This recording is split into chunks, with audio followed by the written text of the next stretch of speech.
Yo, check this out. Killers who didn't realize they were being recorded. So apparently we're about to see some footage exposing killers and they had no idea about it. You already know what's about to go on. Try not to pee. Let's go. All right, let's get started with the first one. Let's see. With a large blue suitcase. On the surface, the footage is completely That's ordinary. a big-ass suitcase. However, this footage would soon become key evidence in one of the most brutal crimes in Wembley's recent history. The incident took place the evening of June 11 when the Metropolitan Police received a call from a man in distress.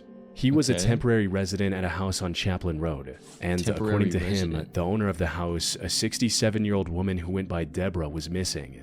Her phone and glasses, the two things she always kept on her, were also still in the house. But what made her absence most concerning was the fact that Deborah had a history of severe mental health struggles. She was diagnosed with schizophrenia, and at one point believed that Prince Charles, along with the country's prime minister, were communicating with her through YouTube. Deborah also had no family in the country she could have gone to either. The only people who knew her were those who attended the same church as she did. And speaking with people from the church gave investigators their first lead. One of Deborah's friends, 37-year-old Gemma Mitchell, told officers that Deborah had been depressed and that she went to stay with friends close to the ocean. Okay, I can't tell so far if she's the victim or if she's the killer, but it seems like she would be an easy victim. She doesn't have anybody to go to. Nobody knows who she is, so I don't know. Maybe she's the killer, though, because she's depressed and schizophrenic. I don't know. Let's see what happens. Unfortunately, this lead turned out to be a dead end, as none of the CCTV cameras around her home captured her leaving that morning. Investigators also didn't find any records of her using a taxi service or public transport. After 2 more weeks of fruitless searching, investigators had nearly run out of all potential leads.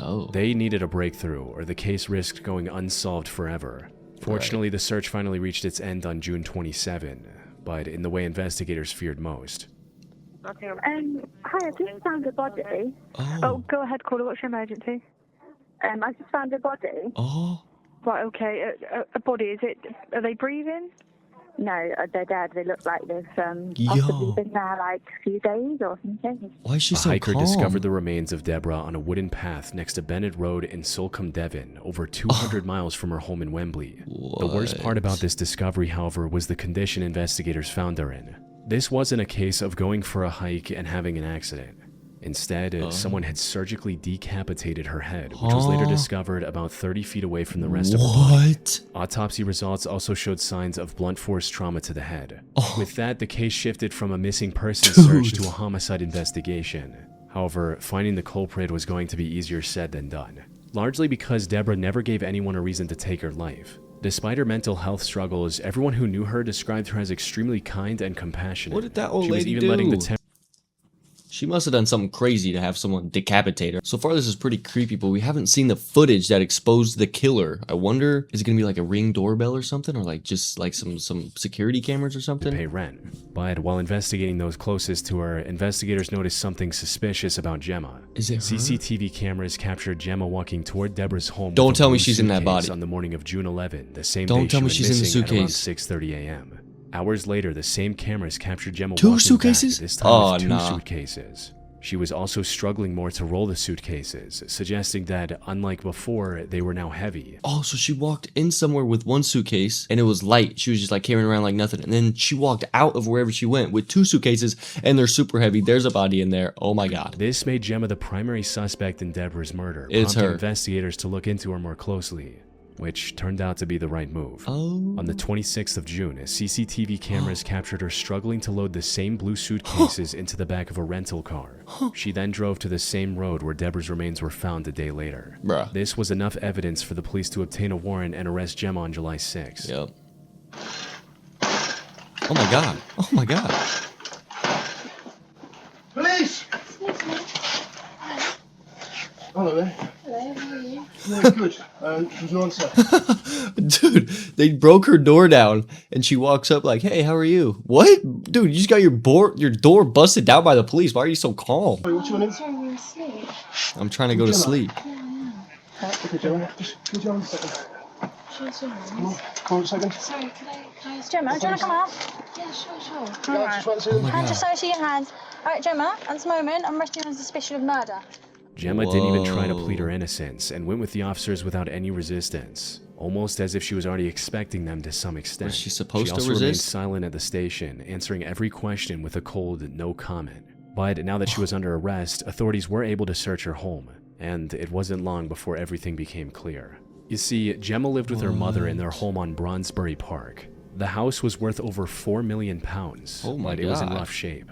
So they hired a contractor and paid him over £230,000 for the renovations. Unfortunately, the contractor ran away with the money, leaving Gemma and her mother with an incomplete home and no money to fix it.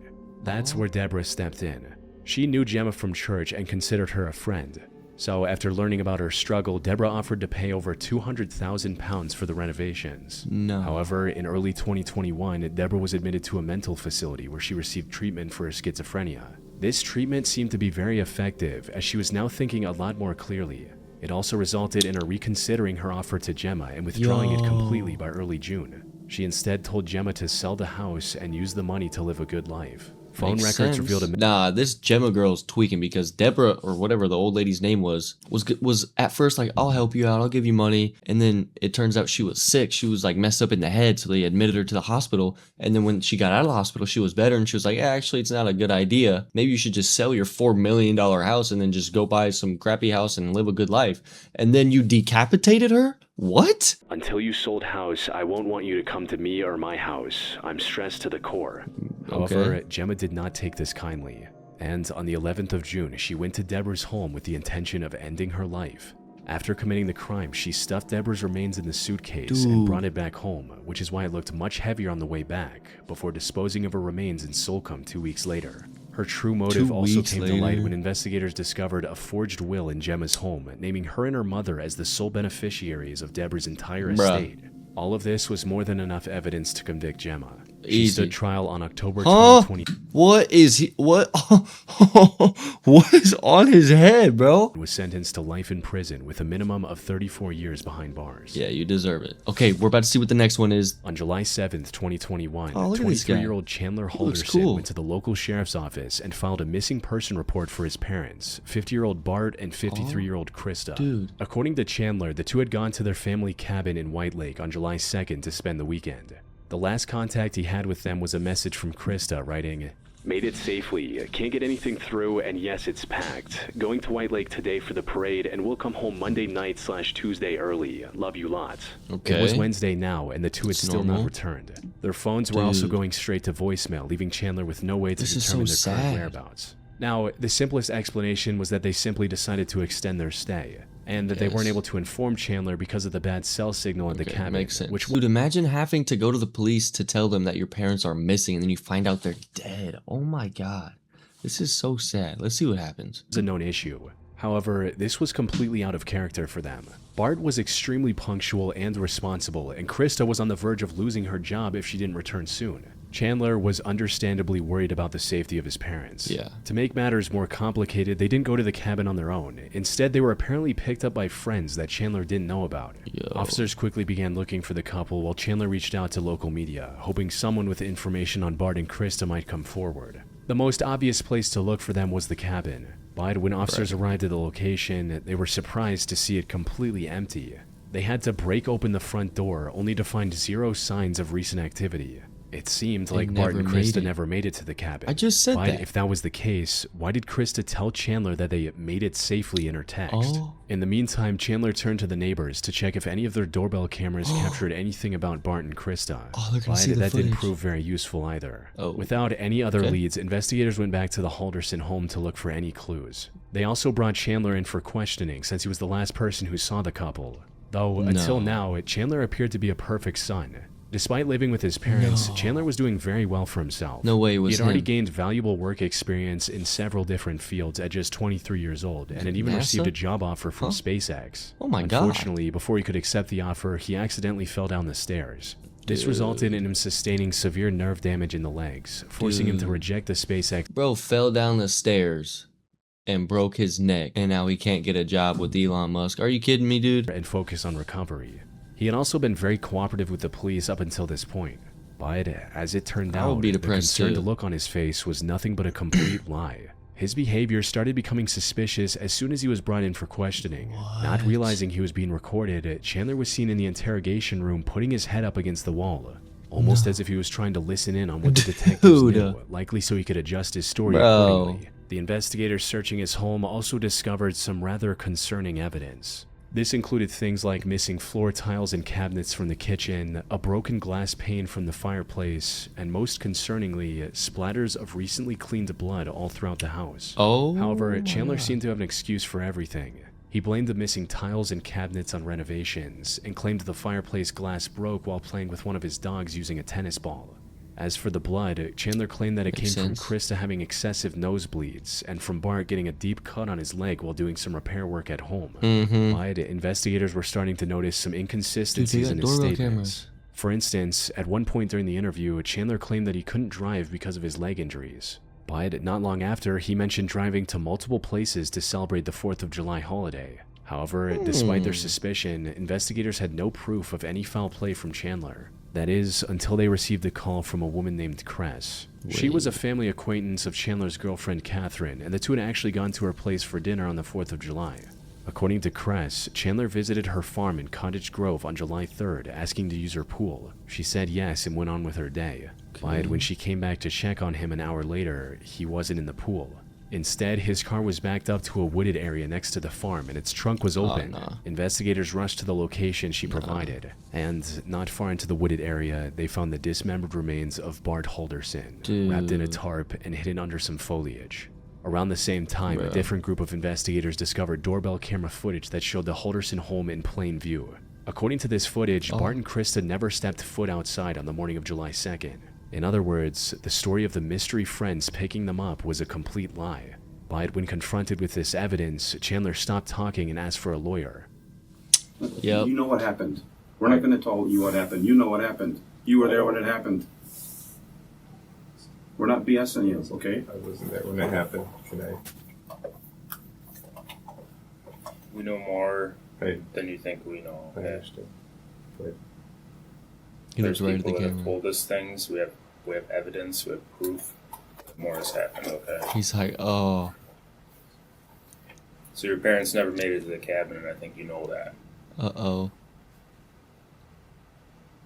Bruh. If you're asking for an attorney, we're not going to ask any more questions. Sam. Stand up. You want to stand up? Dude. Krista's remains were later discovered in an area near the Wisconsin River as well. Fortunately, investigators were able to find enough evidence to piece together exactly what happened between Chandler and his parents and why. They found Bart and Krista's phones inside the house wrapped in aluminum foil to block signals, confirming they never left the home. Shell casings found in the basement also confirmed that he more than likely shot his parents before dismembering and disposing of their remains. CCTV footage from a nearby supermarket caught him buying the tarp he used to transport Bart. However, the worst of what he did was revealed when investigators found tiny bone fragments in his fireplace.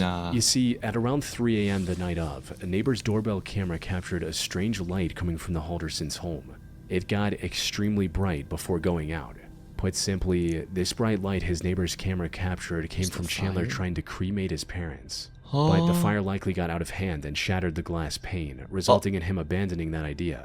As for why he committed such a horrific crime, that had to do with his successful career. As it turned out, almost all of it was a lie. He never graduated, never did any jobs he claimed to have done, and thus the offer from SpaceX was a lie as well. Bart apparently found out about it, and instead of facing the consequences of his years-long lie, Chandler decided that it was a better idea to take his parents' lives instead. Bro, so you lied to your parents about getting a job with Elon Musk, and when they found out, you just killed them? What is wrong with you, bro? The trial in January 2022 and was sentenced to life in prison without the possibility of parole. That's what he gets, bro. All right, let's see what the next one. And that one was crazy. On December 28, 2016, a home security camera mounted outside a garage in Albuquerque, New Mexico, captured a seemingly bizarre scenario. It showed a hooded figure walk out of the darkness, gently tip over a trash can, and then disappear into the darkness once again.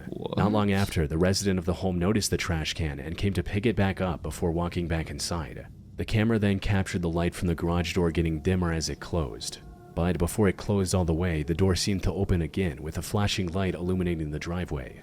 This looked quite random at first glance. Dude, I think that the guy was hiding somewhere in the bushes, and when the guy came out and he closed his garage door, he like opened it by, you know, the sensor, you know, you got to jump over it. Yeah, you get it. He hit the sensor and the door opened again, and then he walked in and then bow, shot him. Oh my God. Over what happened in this footage served as the start to a brutally violent crime that happened in the same house. The story began earlier that night when 54-year-old Don Fluid dropped off his daughter Sienna at his now ex-wife Christine's house. The next day, Sienna called Don's office, asking if he'd come to work that day. Apparently, he called Sienna every night to say goodnight, but he didn't call the night before, which worried her. And something was definitely not right. Don had never missed work without prior notice before. His phone was also ringing, but he wasn't picking up, which was very out of character for him. Many considered him the most upstanding person they knew, and it wasn't like him to ghost others out of nowhere. So, two of his coworkers decided to check up on him at his house that afternoon. However, when they reached the front door, it swung open. It was already unlocked. They called out Don's name, but when they heard no response, they decided to go inside. Everything in the house looked very normal. That is, until one of the coworkers went to the garage. There, she spotted a dark red streak on the wall behind the parked truck. She stepped closer to take a better look, only to come across what she was dreading the most. She called 911 and first responders rushed to the scene. Sadly, it was already too late for Don. He had several cuts on his body, a deep cut on his neck, and signs of blunt force trauma to his face. By the time his coworkers found him, he had already been dead for several hours. The Albuquerque police immediately launched a murder investigation. However, the only clue they had was this home security footage. It wasn't clear enough to make out the suspect's face, but the footage did suggest the intruder knew Don's habits quite well. He knew his daily routine, and more importantly, he knew Don wouldn't be able to ignore the trash can if it were lying on the ground, giving him the chance to sneak into the garage while Don picked it back up. This wasn't a random burglar or serial killer who just saw an opportunity. It was likely someone close to Don. Unfortunately, figuring out who this person was turned out to be near impossible. The first suspect police questioned was Terry Lee White, Christine's now husband. Given Don's history of an intense custody battle against Christine and Terry in the past, investigators began to look for any lingering resentment that could have boiled over into violence. Makes sense. However, when questioned, Terry was able to provide alibis for that night that completely checked out. The next two potential suspects were Don's brother Dennis, who didn't have the best relationship with Don, and the landlord Benny Ruiz. But while neither had a strong alibi, there was also no evidence linking the two to the crime scene. So who did With that, the investigation was back at square one. It wasn't until March 31, 2017 that the killer was identified. It turns out the person who led detectives to the truth was none other than Don himself. You see, despite likely getting ambushed by the killer, Don did not go down easy. He fought back and ended up scratching the attacker. This allowed investigators to find foreign DNA under his fingernails and match it against the samples police had taken from the suspects. More than 3 months after the crime, Don's killer was finally identified as 51-year-old Terry Lee White. After clocking in at work as a commercial truck driver, Terry went to Don's place and carried out a plan he had likely been thinking over for a very long time. With the home security footage of him sneaking in Don's driveway showing how premeditated this whole thing was. After a brief manhunt, Terry was arrested on April 3rd, 2017 in Arizona, about 200 miles from Albuquerque. He stood trial in June 2018 for his crime and was sentenced to life in prison without the possibility of parole. That's crazy. So basically, that guy was having like custody battles with his ex-wife to see who gets the kids. Whatever. Her new husband, though, didn't like him for whatever reason, and he decided to kill him in his own garage. Oh my god, but he got caught because the guy was fighting back and he like scratched his arm, and there was like DNA under his fingernails. I don't know. That stuff's crazy. That was a crazy video. Peace.